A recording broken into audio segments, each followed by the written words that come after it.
Биз бүгүн Ала тоого барабыз. Бакыт көтөрө келген колундагы баштыгын келинчегине сунуп, алкымынан жыттап алды. Ресторангабы? Эмнеге? Бир жакшы иш болдубу?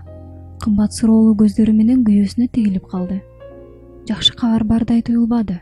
Тескерисинче, Бакыттын өңү кумсарып турган. Сөзсүз эле бир повод болуш керекпи? Аялымды каалаган учурда каалаган жериме алып барам да. Батыраак кийин.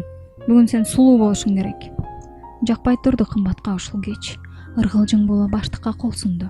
Мына кызык, кыска, кара, тыкыйган көйнөк экен. Төшү укмуш ачык. Ушуну кийемби? деп ичинен чоочуп алды.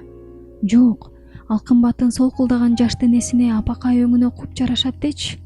Бирок кызганчаак күйөөсү бул сыяктуу көйнөктү сатып берип кийгизип, эл алдына алып чыкмак турсун, жаш келинчегин көчөгө жөнү жок чыгаргысы келбейт. Кыздын көңүлү кызылда деген чын. Көйнөктү кийип, маралдай керилген келбетин көзгүдөн карап туруп таттуу жылмайып алды. Унутуп кала жаздаган турбаймынбы? Бул көйнөккө сөзсүз могу чынжыр, иймек керек.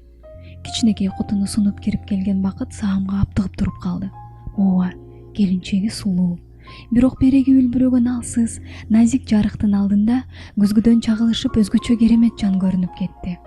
Ан сайын кызганычы күчөп, каны башына тээп чыкты. Анткени билет, кымбаттын денеси жанында, өзүнүн колунда болгону менен көңүлү. Болду, аны ойлоно берсең жинди болуп кетесиң. Ал баары бир сеники. Акыры бут алдыңа мышыктай ийилип жатып берет. Толугу менен сеники болот. Ичинен ушинтип сүйлөнүп алды. Бүгүнкү кечтин кандай болоору көз алдына тартыла түштү. Ал атайы баратат. Кымбатты байкап көрүшү керек. Унутту анысын. Ала тоонун алдында машиналар көп экен. Чоң той болуп жатканбы? Айтчы, бирөөнүн тоюна келдикпи? Жок. Бүгүн дип кардарлары үчүн атайын кеч оюштуруп жатыптыр. Жаш келиндин кызыгуусу өчө түшүп, кымбат машиналарды кайдыгер карап өтө берди. Сендей адам жалгыз, көңүлгө жат болуп сиңген, түнү түшүнөн, күндүзү оюнан кетпеген үн, сооктой түштү бүт денеси.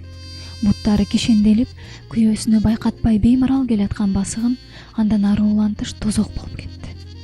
Дагы эмне кыйноосуна туш болдуң, Кудай? Кантип адашсың? Үлбүрөгөн шамдардын сыйкырдуу жарыгында самат ырдап жатыптыр. Анын саматы коңур үндүү, кой көздүү, ал үчүн оттон да, суудан да тайбаган, анын бакыты үчүн өзүнүн бактысынан баш тарткан саматы. Бир калыпта созулуп жаткан үн күтүүсүздөн тирт үзүлө түштү. Кантип байкабасын? Ал да көрдү залга кимдин киргенин. Саамга үзүлгөнүн кайрадан акырын уланды. Тиктешүү, тирешүү, көз менен сүйлөшүү башталды. Бири-бирин чексиз сүйгөн, ата-энелердин кызыкчылыгынан, коомдук пикирден аттап өтө албай баш ийип берген армандуу эки жүрөктүн сүйлөшүүсү.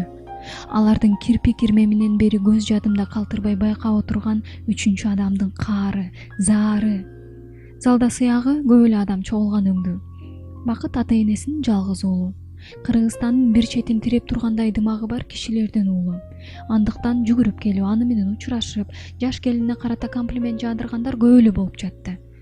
Көнүп калган жыжур сөздөр менен жылмаюу өзүнөн өзү айтылып, өзүнөн өзү жаралып, келиндин кандай абалда турганын байкагандар деле болгон жок. Кошоматчылардын бири жүгүрүп барып, атайы кымбат үчүн ырзаказ кылып, Бакыт экөөнүн ортого бийге чакырып калды. Кыжынып турган күйөөсү эри киши кымбатты ырчынын алдына чейин жетелеп барып, капшыра кучактай бийледи. Айланасындагы элдин көзүнө илсечи, өөп, жыттап, шыбырап жатты. Сен меникисиң, жалгыз гана меникисиң. Сени кызганам. Анткени сен башканы сүйөсүң. Келинчегине кумары кана элек жигит да, деген эл жылмайып, анын оу жок жоругуна кечирим таап жатты. Ошол залда жаш келин каргылдана үн созуп жаткан ырчы, анан келинчегин уйпалап жаткан жигит гана билди бул оу жоктуктун себебин. Ар биринин арманы өзүнө туура деп эсептеген чындыгы бар. Кимисиникин туура дей аласың. Сүйүү болгон жерде дайыма кызганыч болуп келген. Сүйүшкөн эки жүрөккө каршы турган үчүнчү жүрөк да дайыма болуп келген. Турмуштун кызыгы ушунда окшобойбу?